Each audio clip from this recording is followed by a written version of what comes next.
Hello everyone, my name is Ami Clark and I am a cis queer woman married to a man. Now I know when people hear that, they think, oh, then how can you call yourself queer or bi or pansexual? I honestly land more on the pansexual side. At first I thought it was bisexual, but it's the pansexual side. And a lot of people are still working very hard to erase bisexuality with biphobia. But that's not what I'm going to talk about today, okay? I just wanted to put that out there as I identify as a cis queer woman. What I'm talking about today is Nancy Mace. And I'm going to just say this. Nancy, do you have any idea what a toxic work environment is?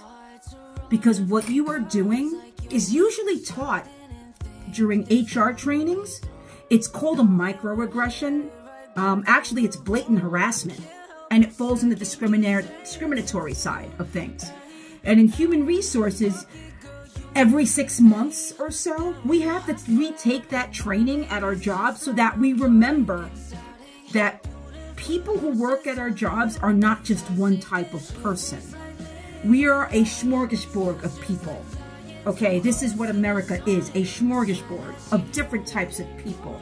We've got people from different cultures, people from different backgrounds, black people, BIPOC people, Asian people, what have you. We also have people who are lesbian, bi, gay, trans, queer, intersex, or asexual, okay? And what you're doing, Nancy, is you're discriminating against Sarah McBride because she is trans. This is bullying. This is blatant bullying. This is blatant toxicity in the workplace on your part. Okay, and you should be ashamed of yourself. Now, I am one to fight against shame, but this is the kind of shame that abusers put onto their victims, and you are the abuser in this case, Nancy. You would be the abuser putting shame on a person who never did a damn thing to you, just because they're trans, just because you are thinking basically like a Nazi, just because you do not want to work with her because you are insulted at the fact that she actually is your equal. The worst part about it is that she's better than you regarding your equal. As a matter of fact, you may not be her equal because of the way you are being.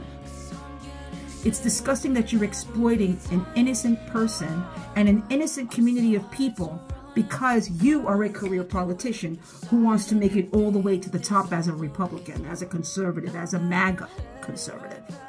I'm telling you right now that you're going against everything human resources teaches people.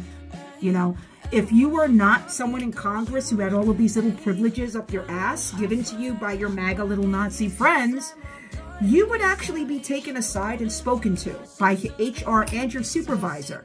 And that would be the first thing. Okay. Then they would have you go to, what do they call those courses?